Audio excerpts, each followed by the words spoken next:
ঠাকুর ঘরের অন্যতম গুরুত্বপূর্ণ উপাদান হচ্ছে প্রদীপ। প্রদীপ ছাড়া কোনো পুজোই সম্পন্ন হতে পারে না। প্রদীপ অবশ্যই বাড়িতে সন্ধেবেলা জ্বালাতে হয়, এগুলো আমরা জানি। কিন্তু আজকে জানবো প্রদীপের কিছু গোপন রহস্য। প্রদীপ দিয়েই আমরা করতে পারি নবগ্রহকে শান্ত। নবগ্রহকে শান্ত করার জন্য কিভাবে প্রদীপ ব্যবহার করতে হয় সেই বিষয়ে আজকে আলোচনা করব। বিষয়টি জানতে গেলে সম্পূর্ণ ভিডিওটি দেখবেন। আপনাদের সকলকে জানাই সহজ ভাষা ধর্মকথার এই নতুন পর্বে সুস্বাগতম। বন্ধুরা, সহজ ভাষা ধর্মকথা মানি জটিল সমস্যার সহজ সমাধান, হাতের কাছে থাকা দ্রব্য দিই। চ্যানেলটিকে যদি এখনো সাবস্ক্রাইব করে না থাকেন, অনুগ্রহপূর্বক সাবস্ক্রাইব করুন এবং পাশে থাকা বেল বাটনটা ক্লিক করে দিন, যাতে পরবর্তী ভিডিও নোটিফিকেশনগুলো আর মিস না হয়ে যায়। চলুন তবে শুরু করি। বন্ধুরা, প্রথম গ্রহ রবি গ্রহ। রবি গ্রহ যদি আমাদের জীবনে কুপ্রভাব ফেলতে শুরু করে, তাহলে নাম যশ খ্যাতি প্রতিপত্তি হয় না, সরকারি কাজে কর্মে বাধা সৃষ্টি হয়। যারা সরকারি পরীক্ষা দিচ্ছেন, চাকরি পরীক্ষা দিচ্ছেন, তাদের সেই চাকরি প্রাপ্তি হয় না। বাড়িতে যদি আপনারা রবিবার করে ঘিয়ের প্রদীপ জ্বালাতে শুরু করে দেন, তাহলে এই রবি গ্রহ সন্তুষ্ট হয় এবং এই রকম দুষ্প্রভাবের হাত থেকে আপনারা রক্ষা পেয়ে যাবেন। দ্বিতীয় গ্রহ হচ্ছে সোম, অর্থাৎ চন্দ্র গ্রহ। সোমবার দিন এই বিশেষ উপায়টি আপনাদের করতে হবে। সোমবার দিন আপনারা ঘিয়ের প্রদীপ জ্বালাবেন এবং তার উপরে সামান্য পরিমাণের চাল, আতপ চাল বা গোবিন্দভোগের চাল দিয়ে দেবেন এবং আপনারা এই প্রদীপটি প্রজ্বলিত করে দেবেন। এর মাধ্যমে আপনাদের জীবনে চন্দ্র গ্রহের সুপ্রভাব বৃদ্ধি পাবে, মন শান্ত থাকবে, ভাগ্য উন্নতির দিকে যাবে। বন্ধুরা, তৃতীয় গ্রহ মঙ্গল। মঙ্গল গ্রহ যদি দুষ্প্রভাব দিতে সৃষ্টি করে, তাহলে হঠাৎ করেই রাগ জেদ বেড়ে যায় এবং বাড়িতেও বাস্তু দোষের মাধ্যমে আমাদের জীবন অতিষ্ঠ হয়ে ওঠে। অ্যাক্সিডেন্টাল যোগ বৃদ্ধি পায়, অপারেশন, রোগ ব্যাধি জ্বালাতে জর্জরিত হয়ে যেতে হয়। তাহলে এই গ্রহকে সন্তুষ্ট করা অত্যন্ত প্রয়োজন।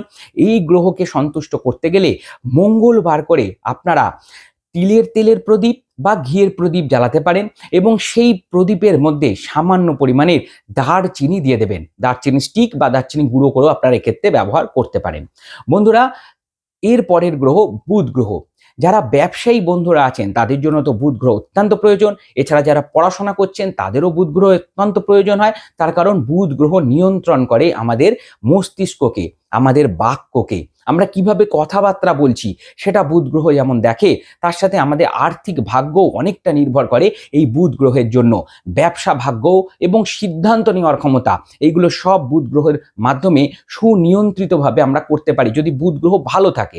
তাহলে এই বুধ গ্রহকে সন্তুষ্ট করতে গেলে আমরা বুধবার করে তিলের তেল বা ঘিয়ের প্রদীপ ব্যবহার করব এবং সেই প্রদীপের মধ্যে একটা এলাচ ফেলে দেব। ছোট্ট সবুজ রঙের যে এলাচ বাড়িতে রান্নার কাজে ব্যবহার হয়, সেই এলাচ আমরা ফেলে দেব এবং সেই এলাচ দিয়ে আমরা এই প্রদীপটি প্রজ্বলিত করব।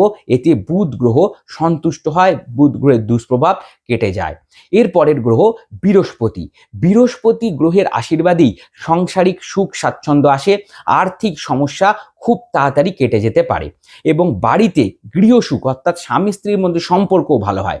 বন্ধুরা, বৃহস্পতি গ্রহকে সন্তুষ্ট করতে গেলে আমাদেরকে বৃহস্পতিবার দিন ঘিয়ের প্রদীপ ব্যবহার করতে হবে এবং এই ঘিয়ের প্রদীপের মধ্যে সামান্য পরিমাণের হলুদ, গুঁড়ো হলুদ আপনারা ফেলে দেবেন এবং সেই হলুদ সহ প্রদীপটি আপনারা প্রজ্বলিত করবেন।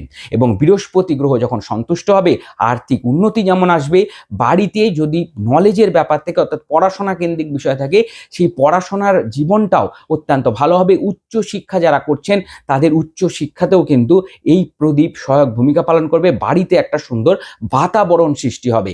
বন্ধু, পরের গ্রহ শুক্র গ্রহ। শুক্র গ্রহ যদি সন্তুষ্ট হয়, তাহলে আমরা জীবনে লাক্সারিয়াস লাইফ পাই। আমরা সেই রকম ক্ষমতাশালী হয়ে উঠি যাতে আমরা একটা 4 চাকা কিনতে পারি। লাক্সারি আইটেমগুলো যেগুলো খুব দামি জিনিস, সেগুলো কেনার মতন সামর্থ্য আমাদের আসে। বিদেশে ঘোরার সুবিধে আসে।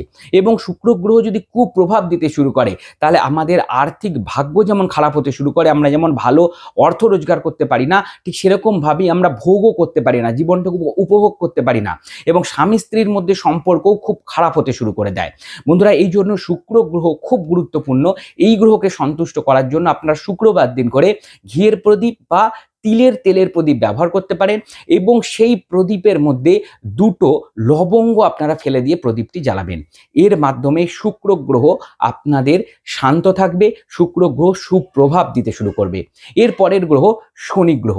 আমরা প্রায় প্রত্যেকেই জানি শনি গ্রহ যদি কুপিত হয় তাহলে আমাদের জীবন তছনছ হয়ে যায়। প্রত্যেকটা কাজে বাধা, বিঘ্ন, হতাশা এবং মানসিক অশান্তির মধ্যে আমরা জড়িয়ে পড়ি। শনি গ্রহকে সন্তুষ্ট করতে আপনারা সর্ষের তেলের প্রদীপ ব্যবহার করবেন। শনিবার দিন করে একটু সামান্য তিল দিয়ে এই সর্ষের তেলের প্রদীপ যদি আপনারা জ্বালাতে শুরু করেন তাহলে আপনাদের জীবনে শনি গ্রহ সুপ্রভাব দিতে শুরু করে দেবে। বন্ধুরা, এর পরের গ্রহ রাহু গ্রহ।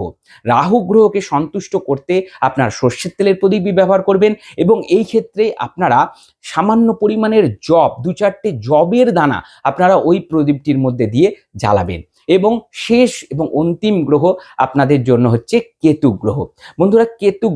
বন্ধুরা শেষ গ্রহ কেতু গ্রহ। কেতু গ্রহকে সন্তুষ্ট করতে গেলে আমরা একটু কালো তিল এবং সাদা তিল একসাথে মিশিয়ে সর্ষের তেলের প্রদীপের মধ্যে দিয়ে আমরা জ্বালাবো। কেতু গ্রহ সন্তুষ্ট হলে জীবনে কাজকর্মে বাধাবিঘ্ন যেমন কমে, ঠিক সেরকমভাবেই আমাদের আর্থিক উন্নতির দিকেও আমরা যেতে পারি। বন্ধুরা, আশা করি বুঝতে পেরেছেন নবগ্রহকে সন্তুষ্ট করতে গেলে কিভাবে আপনাদের প্রদীপগুলো জ্বালাতে হবে। এইখানে একটা প্রশ্ন হতে পারে যে আমরা এই প্রদীপগুলো কি নিয়মিত জ্বালাতে পারি? অর্থাৎ কোনো একটা গ্রহের জন্য, যেমন ধরুন আমরা রবি গ্রহকে সন্তুষ্ট করতে চাইছি, তাহলে কি রেগুলারই আমরা ঘিয়ের প্রদীপ জ্বালাবো? অবশ্যই আপনারা সেটি জ্বালাতে পারেন। এছাড়া একটা প্রশ্ন হতে পারে যে আমরা দিন অনুযায়ী আলাদা করে কি আমরা জ্বালাতে পারি? অবশ্যই আপনারা আলাদা করেই জ্বালাবেন এবং কেতু এবং রাহু গ্রহের জন্য শনিবারটা আমরা ব্যবহার করব। বন্ধুরা, এইভাবে আপনারা প্রত্যেকটা প্রদীপ আপনারা বাড়িতে যদি জ্বালাতে থাকেন তাহলে গ্রহগুলো সন্তুষ্ট থাকবে এবং তার সাথে বাড়িতে বাস্তুদোষ নিরাময় হবে, কোনো খারাপ কুপ্রভাব অর্থাৎ খারাপ নজর থেকেও আপনাদের বাস্তু সুরক্ষিত থাকবে। আশা করি সম্পূর্ণ বিষয়টি বোঝাতে পেরেছি এবং এই পর্বটি আপনাদের উপকারে দেবে। যদি পর্বটা ভালো লেগে থাকে তাহলে অবশ্যই একটা লাইক দিয়ে আমাকে উৎসাহিত করুন এবং সহজ ভাষা ধর্মকথা এরকম আরও পর্ব পেতে অবশ্যই চ্যানেলটিকে সাবস্ক্রাইব করুন, পাশে থাকা বেল বাটনটা ক্লিক করে দিন যাতে পরবর্তী ভিডিও নোটিফিকেশনগুলো আর মিস না হয়ে যায়। আর আমাদের ফেসবুক পেজ সহজ ভাষা ধর্মকথা, ওখানে একটা লাইক দিয়ে রাখুন। হিন্দু ধর্মশাস্ত্রের বিভিন্ন বিষয় ওখানে নিয়মিত আলোচনা হয়ে থাকে। সকালে ভালো থাকবেন, সুস্থ থাকবেন। দেখা হবে পরবর্তী পর্বে। নমস্কার।